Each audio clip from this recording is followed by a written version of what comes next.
Then the last joker, I told you guys there's something coming, okay? Now you can see it took us some time to go back. Okay, let me go back.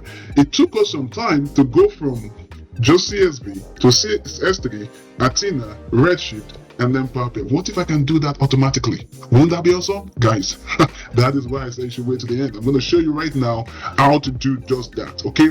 And we're going to use this CloudFormation, okay? I already have, okay, let me just take this off the screen. And that's the last part for this demo, okay? Just stay tuned. I already have a file, and I'm going to share that file with you guys as well. Let's use this guy. I already have a file. Just give me a second. And we're going to use what we call the YAML file. So what happened is I already created this file. And what this file is going to do is that it has all the configuration that we had to go through each one, right? It has all the configuration is in here. And the YAML file is just always used both in AWS and Azure to really help to automate infrastructure provisioning and services. So what's going to happen is that once we use, you can go through this code, you can see we have some parameters in here, we have our VPC, so it's going to create everything from beginning to the end. This is awesome. That's why I want you guys to wait to the end, and you're going to see it really, really live right now, okay? And you see it's going to create the internet gateway, it's going to attach the gateway, it's going to create the public subnet, it's going to do the route table, remember we did that, it's going to create a default route, okay? It's going to also create a subnet route table association, Redshift security group is going to do that. It's going to create a Redshift subnet group. It's going to create the Redshift role. It's going to create the S3 bucket. Then it's going to create a cluster, and then it's just going to be able to get you the endpoint, right? And the output is going to be the endpoint and the port. But the point here is that with all of this, you don't need to go through all that we went through, right? All that we went through before was just for your understanding. If you get this far, you can provision all the services and then go on each one and then be able to have those data. It won't include the data, but you can go to S3 and do exactly what we did. But you don't have to deal with, VPC and just the resources. You don't have to deal with that. You can just go ahead and this will do it for you, and just go ahead and start using the data. And you don't even need to worry whether you would have connection to Power BI, because all of that will be taken care of by this YAML file. All right. Enough of talking, let's get and see if it works or not, okay? Now, where do you go to? We go to CloudFormation, okay, that we're going to use to orchestrate this infrastructure, okay? Now, we're going to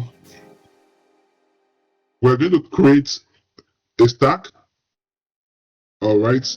And then, so you come to CloudFormation, create stack, and then follow my step accordingly, choose an existing template, and upload a template file. And then we're just going to upload that file. Let's use this guy. And then we're going to click next, right? We call our stack, we use the same naming convention, end-to-end AWS demo. We call this one. And then we just use the admin password, put in my fingerprint. Awesome. We call this admin. Okay.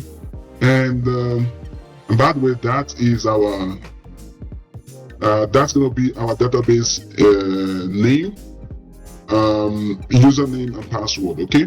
And so we don't need to do anything here, but you need to click this button here so that it can also be able to create the IAM role that is needed, okay? All right, so let's click on next and let's click create. And let me show you one thing so that you can be sure. Okay, see what we have here. We only have 4 buckets, right? You're going to see some additional bucket now. And if you go back to Redshift, let's go back to Redshift. Where's Redshift? Okay, anyway, we can click on, let's go back to Redshift. I just want to show you what you're going to see, okay? Okay, let's start it. And then you're going to see, I'm just going to start because it's going to take some time to create all the resources. But I want to show you so that you know what the difference is. So you see, we only have one cluster here, all right? Even if I say view all cluster, I only have one cluster. Now, I'm expecting to have one additional cluster. I'm expecting to have additional bucket. I'm expecting the VPC also, the security group to be created. I'm expecting all of that to be created. And then let's just wait and see what happens. So it's in progress. It's in progress. There's an error. Let's see what the error is. Okay, it shows what the error is.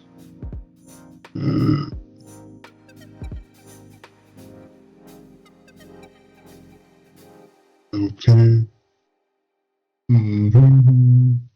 Let's see what the error is. Okay, guys. Sometimes you get errors as well.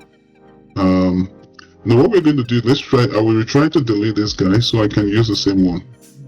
Okay, let's delete it. It could be duplicate. Yeah, it could be duplicate. Let's delete this one as well, the one we just created.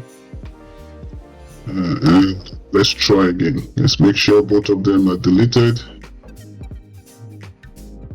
Status failed. Why did it fail?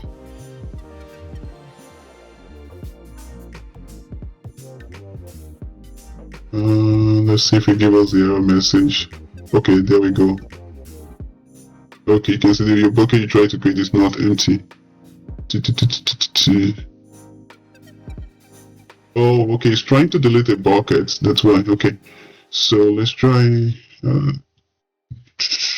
This is the one we just created. I'm just going to delete all this bucket. I think they're the one causing the problem. Let's do that. Problem is if you don't, I want it to be. Anyway, I want all the resources to be deleted so that way we don't have errors. Because if it's trying to, if it sees a resource that already been there before, it won't duplicate it. It will give you an error until I modify the code. But for now, just make sure that the names are not already existing. That's the error we're getting. So let's quickly clean up that. Let's clean up this as well. See if we can delete. It's not empty. We have to empty it first. Alright, let's do this together, guys. Alright, so now we can delete these guys too. Okay, I'm just gonna copy this. Alright, let's delete it.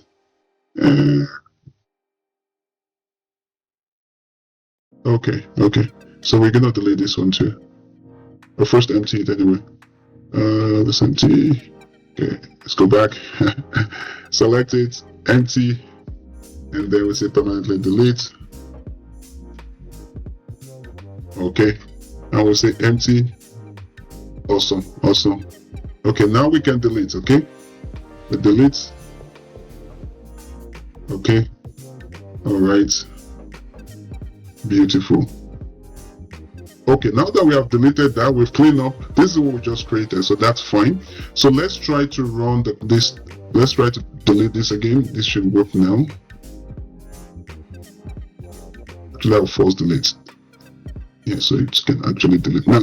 Anyway, I just did all of that to clean up the environment so that we don't have duplicate and errors. But guys, it's still gonna work. Let's try again. All right, let's use this 2 this time around. I'm going to share that with you, and let's keep going. Let's put in my fingerprint. All right, and then I just change this to admin. I'm going to change this to admin. This is great. Okay, and then the only thing we need to do is just select the acknowledge to create IAM resources. We'll click next, and let's see again. You know, sometimes you try and you get an error, you figure it out, and you have to do it again, but this should work. It should work now. Okay, so let's just wait and see. Okay, finger crossed. Finger crossed. Okay, see what's going on. I don't know. Okay, events. Beautiful. See, some have been completed already, some are in progress. Okay, great. This is gonna work. All right, so we just give it some more minutes. You know, the cluster is going to take some time, but yeah, that's okay. We just wait a little bit, and then we'll show you the data.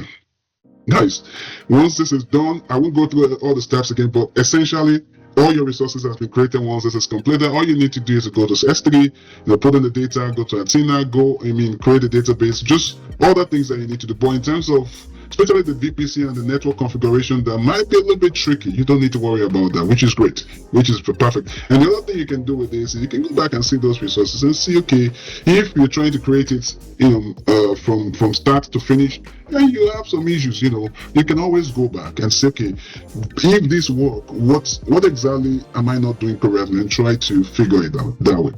But as you do that, you begin to understand, oh, this is why it's working, and you begin to understand which is the goal, is to make sure that as you guys watch this video, you're not just watching, but you can actually understand this process, and you can also replicate it on your own. So we're just waiting for this guy, and as we wait, one thing I will show you is that I'm just going to test to make sure that it's available in the public, right? And I'm going to also test in Power BI, also to make sure we can connect to Power BI, right? And once we have done that, that will be it for today. All right. Hopefully you guys are enjoying it so far. It's been awesome preparing for this and sharing this content with you guys. Okay. All right. Let's just wait a little bit more. Beautiful. Isn't that great? Complete. Okay. So let's go back to cluster. Okay. This is where I want to focus on. Go back to cluster, refresh. We should see one more cluster now. See that? Oh, it's showing unavailable. Why is that? Let's try again. Okay, it's an error. Oh, maybe, yeah, but it's completed. Okay.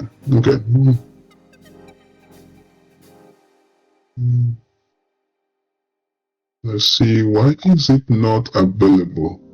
Interesting. Okay. Let's see if we can query it.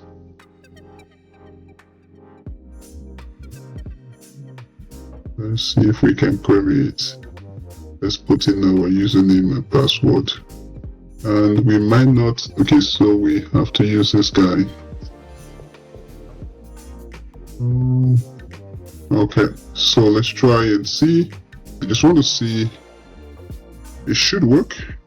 Okay. Let's see. Okay. Let's see. Beautiful. So it still connects. That's good. Okay, so it still connects successfully, right? And we can create our table. Okay. Yeah, it's strange that it's showing not available though. But it's just creating. That's why it's still not fully done. Okay, that's good. That's good. I was a little bit. Live demos sometimes can be tricky, but eventually it worked.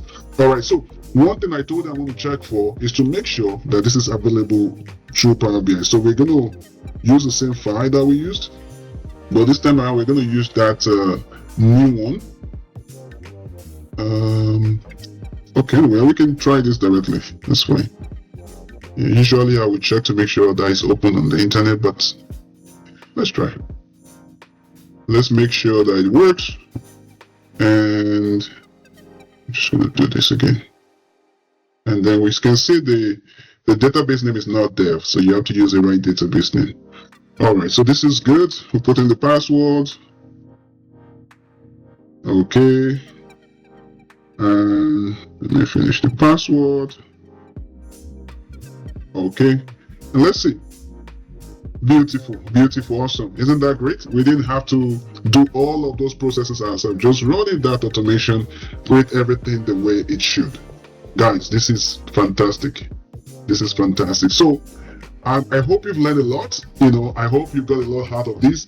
I'm hoping you will try yours.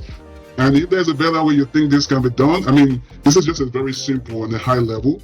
But if you have challenge, or you think there's something you'd like to add, put it in the comments. Let's have the conversation there. All right. And if you have challenge, I'm hoping you can replicate it. I'm hoping that you can also at least complete the automation, and see that it works on your end as well. Thank you so much for joining me on this course, and look forward to more content coming. We want to make sure that we're getting it out there, and you guys are empowered. Subscribe, leave a comment, use the like button, and stay tuned for our next session. Thanks, and we'll see you soon.